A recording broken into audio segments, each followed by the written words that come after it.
Today on Family Talk. You are tuned to Family Talk, the radio broadcasting division of the James Dobson Family Institute.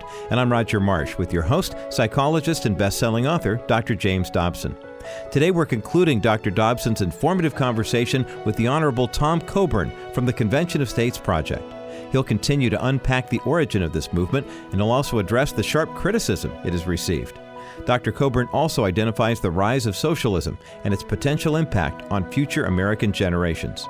The Honorable Tom Coburn has served both as a congressman and a senator from the state of Oklahoma.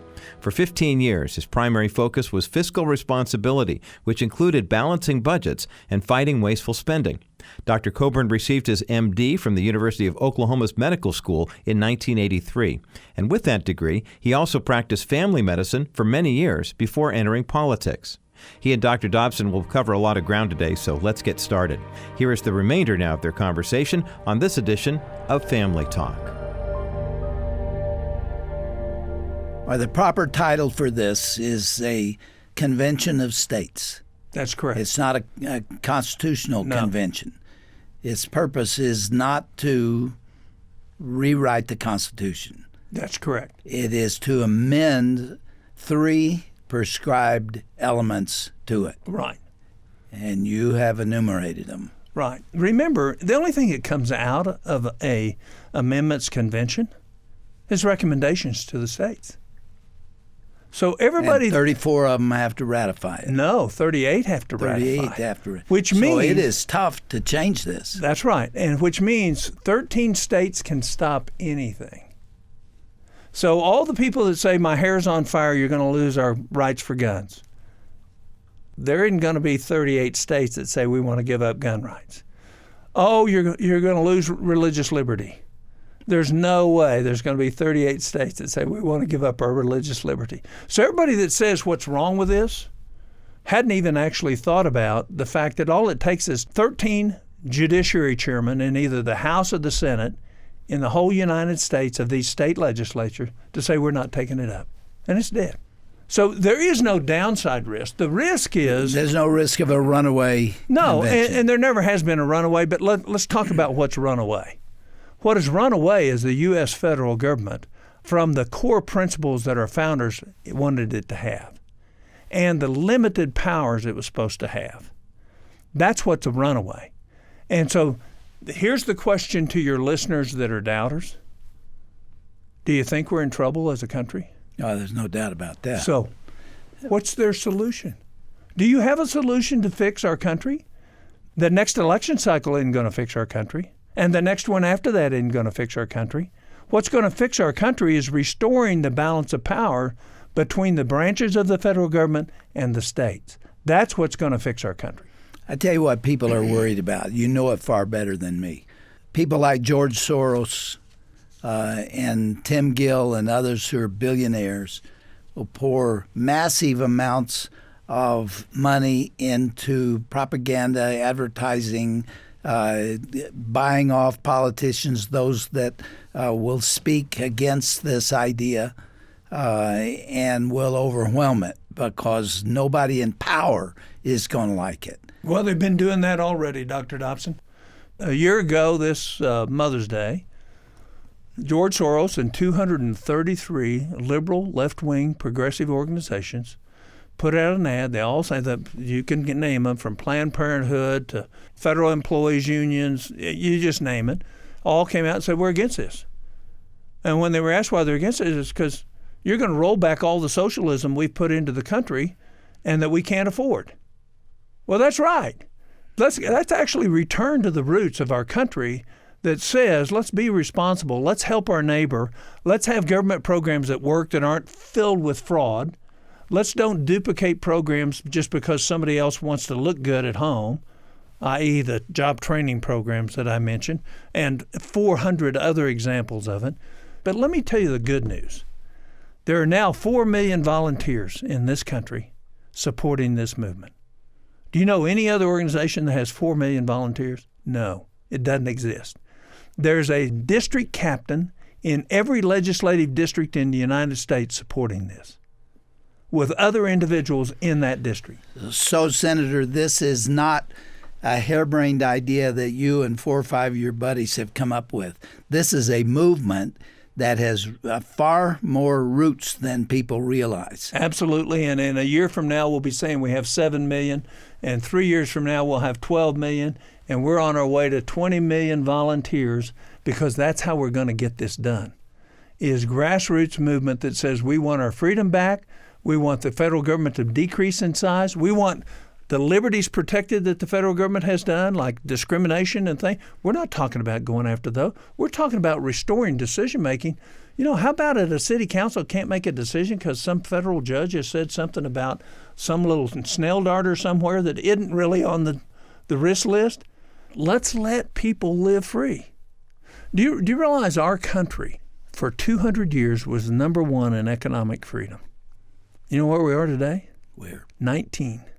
We dropped 2 places this year, even with all the Trump reversal of all the stuff. Why do you think we only grew 2%? Because to do anything in terms of economics in our country today, you have to go through bureaucracy after bureaucracy to be able to start something. And the federal government's loaded with things you can't do, not what you can do. And that's the totally opposite of how our country was founded. The average millennial right now is on the hook for $30,000 a year in debt service for the federal government. Now, median family income is about $66,000 in their country. So if one millennial marries another millennial, they're on the hook eventually for $60,000 a year. So they have $6,000 net left. That's not a possible life. And that's what's coming. So the question is so far they don't believe it's coming. No, they don't believe it because they haven't experienced it. No wonder they want to fall for socialism. Yeah, you mentioned socialism before. Is that where we're headed if we're on the same path that we now seem to be trotting? Yeah, except the question is at some point in time the world will not loan us money. That's when the party's over. And you see that coming? I do. Now, the new economists, the modern monetary theory, says you can borrow as much money as you want as long as inflation's low. Well, that's true, but eventually inflation isn't going to be low. So what happens when you get inflation? So they've rationalized we can spend all this money without any consequence until you have inflation. Well, they don't. Most of those people writing those papers weren't here in the 80s. You know, the election that's coming up has a whole lot of reference to socialism, this giveaway and another and another and another. I mean, have we gone crazy? 20 years ago, we wouldn't have thought of talking about guaranteed income for everybody, whether they work or not, and free education and free health care for everybody in the country, including immigrants. They're crazy kind of things. And then the green agenda, that you can't have airplanes and you can't have the combustion engine in cars. How in the world is society going to function under that kind of regime? Well, they're not thinking about that. The reason people can be sold socialism is ignorance. I mean, just think about it. Tell me where socialism has worked. You know, one place, can you name me one place in history where socialism has worked? Where's it worked? Yeah, they will say it's never had a chance. The problem with it is like Margaret Thatcher said, socialism works until you run out of other people's money. And what are we hearing? We're hearing that you shouldn't get to keep what you worked hard for. The government should take that and give that to other people who didn't work. So the great example on that is let's do that with college grades and high school grades. If you work hard and get an A and somebody gets an F, everybody gets a C because we're going to average the grades. That's socialism. And when everybody figures out what socialism is and that it's not all that it's cracked up to be, they revolt and it changes. I mean, it's never worked. It's not going to work. And so public education has not taught these principles we're talking about. Well, we lost control of public education when the government started running it in 1968. Here's what Thomas Jefferson said about the federal government and education. For the federal government to be involved in education in any way, shape, or form would require a constitutional amendment. Thomas Jefferson. So what do we got? No constitutional amendment, and them controlling education. So the fact is, people fall for things that look too good, right? I mean, we see that all types of things in life, but that's what socialism is. And there's not one place in the world where it's worked. And what it has done is caused the death of 120 million people over the last 100 years. You said that to me when we talked last. Say it again. And how do you explain it? Well, you explain it by what the consequences of socialism and the collapse of governments out of socialism. So if you add up all the countries that tried socialism and all the deaths associated with the failures and the civil wars and everything that came about after tyranny and the tyranny and everything, think Pol Pot, right? That was socialism, pure communism. There's not a whole lot of difference. Socialism, they say you get to control it, but it's really communism with the elites controlling it. So our young people have no idea what the consequences of socialism are, what history says they are. And that's where we lost. You know, only 4% of the universities in this country, Dr. Dobson, require Western civilization to graduate. Yeah, I know that. They have no knowledge of world history or American history that would guide their decision-making and say, that doesn't work. We know that because X, and X happened. And some of the worst tyrannies in the history of the world, including Stalin and Hitler and others, have come out of it. Sure. And we're going to do it again? Yeah. It's breathtaking to see how many people are falling for this. Well, I'd let your listeners hear one thing. Young people are going to fall for it because they don't know anything. You know, there's exceptions to that, but they don't know history. So they're going to fall for it because they're not in great shape. You know, they're still living with their parents at 30 years of age. But they're having traveled in 42 states in the last 4 years. What I can tell you is there's a lot of Americans that love this country, that want to see us get back on the right foot, that want freedom and independence restored, want a strong central government that does what it's supposed to do, and let decision-making be made at home. And if we get there, what we will do is restore our republic. We'll guarantee a future of prosperity for our kids and grandkids. And we will cheat history out of another republic collapsing. Okay, then next step then is to get 2/3 of the state legislatures to agree to a convention of the states. Right. And you have 15 now. We have 15 states. I think we'll get 3 more this year. That'll put us well over halfway. And then it'll be, as we go, 3 or 4 a year, maybe 5 or 6 a year, depending. Again, it depends on how strong our grassroots are.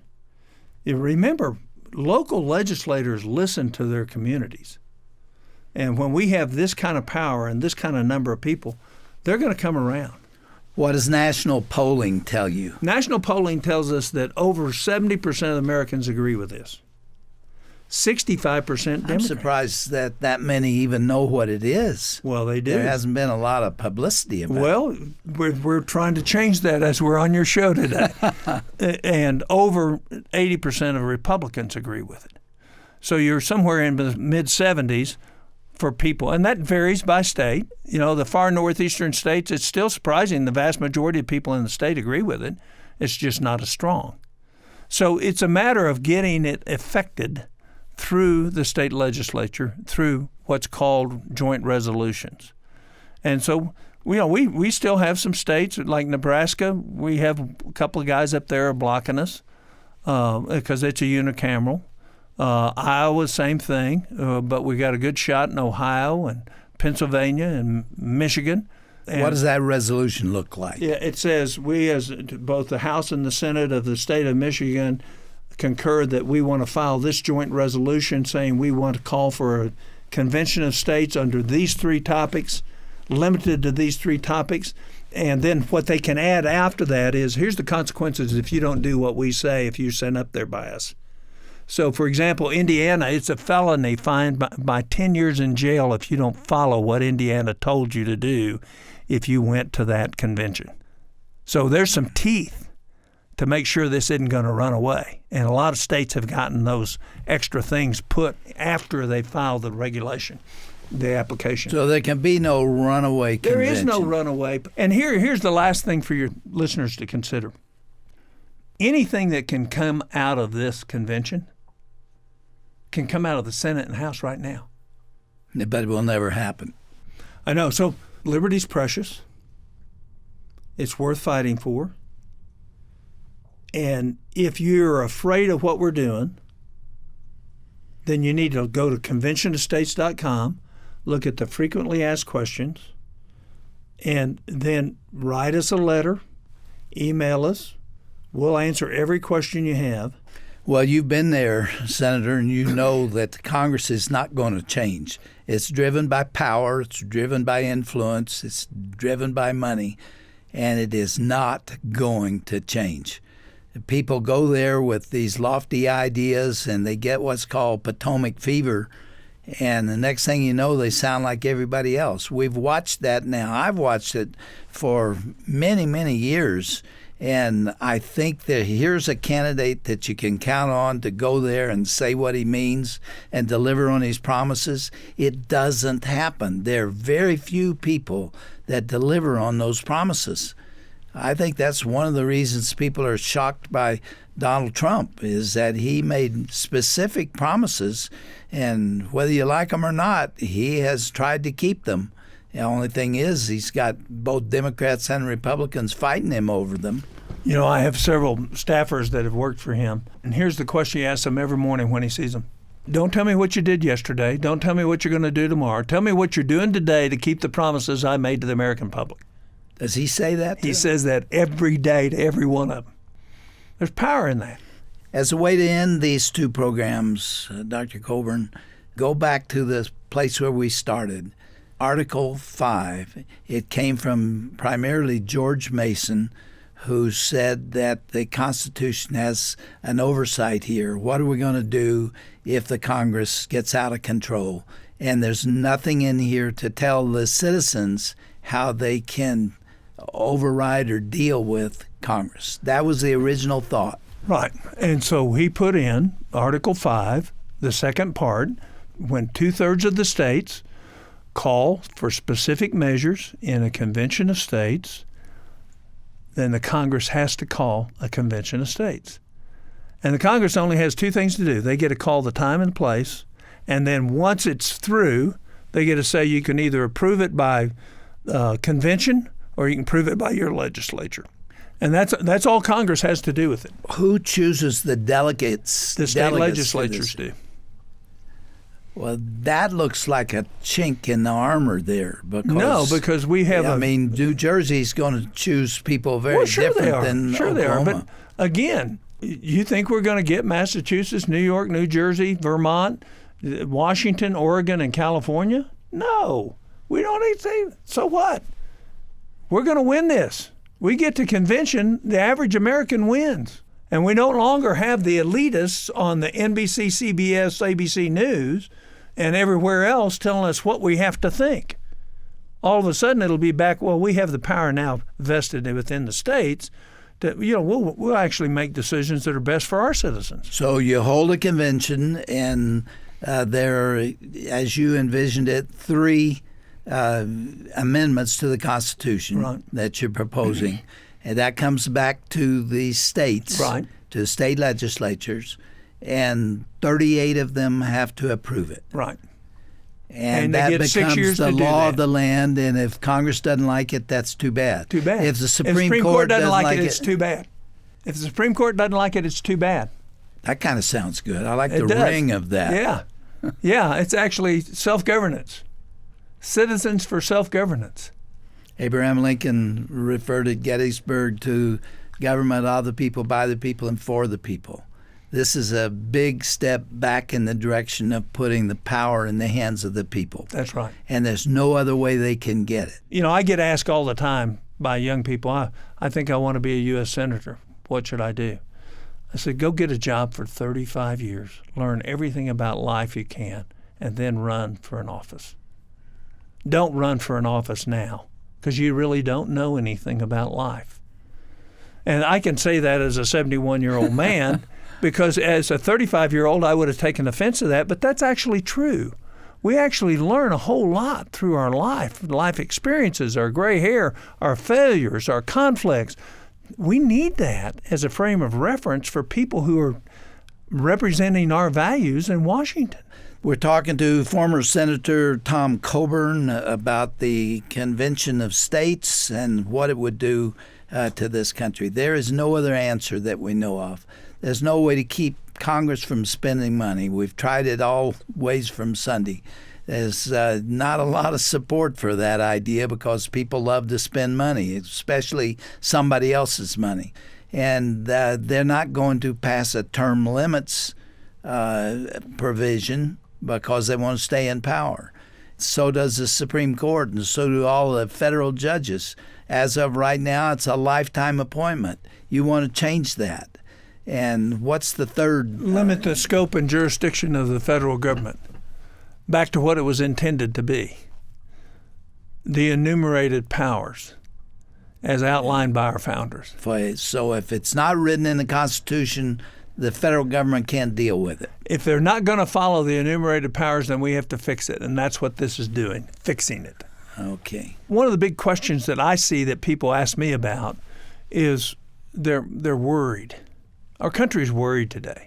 I mean, they are, aren't they? They're worried. Very anxious. And when they see this, the first thing that comes to mind is fear. What if this isn't what you're saying it is, Dr. Coburn? What if it gets out of control? And of course, I wouldn't be proposing this if I thought there was any chance of getting out of control.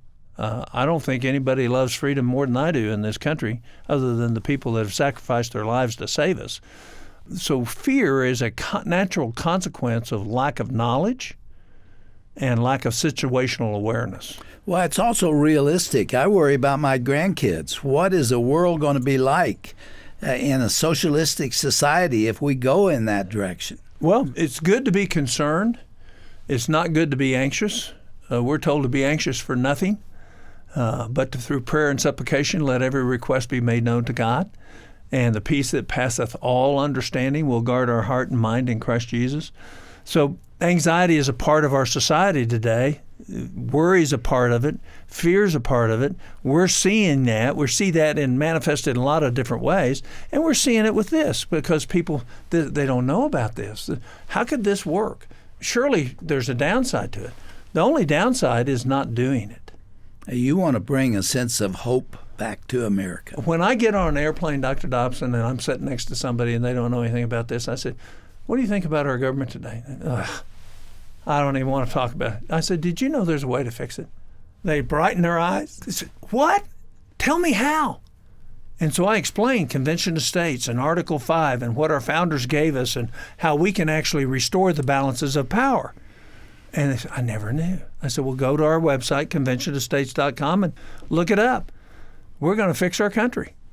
And people can find out how to volunteer through the website. Absolutely. Tell us what it is again. Conventionofstates.com. And it explains who to contact and how to sign up. Everything. And Do you believe it's going to happen? Yeah, our founders made it difficult. They didn't want this to happen often. They wanted this to be a self-correcting mechanism. And they wanted things to be bad enough that people would say, we got to do this. And that's where we are. We're way past bad enough.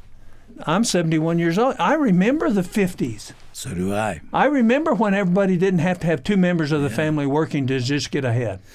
My father was an evangelist, and he received very little money. The notion that evangelists are rolling in cash is crazy. There just wasn't a lot of money, and yet my mother stayed home with me. And the reason is because they didn't pay much taxes. Yeah. The government didn't force her to do something she didn't want to do. Yeah. We can save our country, we can fix what's wrong, and we can create a great future for our kids and grandkids.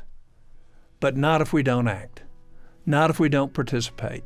And so your listeners need to go to conventionofstates.com, sign up, become a volunteer. We'll get you trained. We'll teach you what to do. We'll keep a communication with you on how things are going in every state, including yours. So it's a highly effective digital platform that keeps you involved. I stand with you on that, and it's a pleasure to do so. Thank you, Dr. Dobson. Thanks for being our guest. You bet.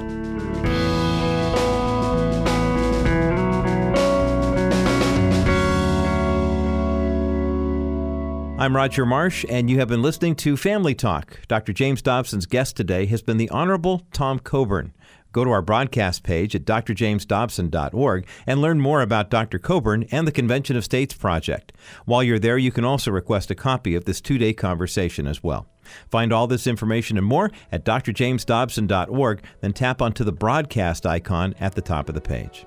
Thanks so much for joining us today. Be sure to tune in again tomorrow for a classic presentation from Dr. David Jeremiah, focusing on the topic of infidelity. You will not want to miss what he has to share, coming up next time right here on Dr. James Dobson's Family Talk. This has been a presentation of the Dr. James Dobson Family Institute. This is James Dobson again. Before we go, I'd like to remind you that Family Talk is a listener-supported program. If you've enjoyed this broadcast, we'd appreciate your helping to keep us on the air. Thank you so much for listening and for being part of this ministry. For more information, go to drjamesdobson.org.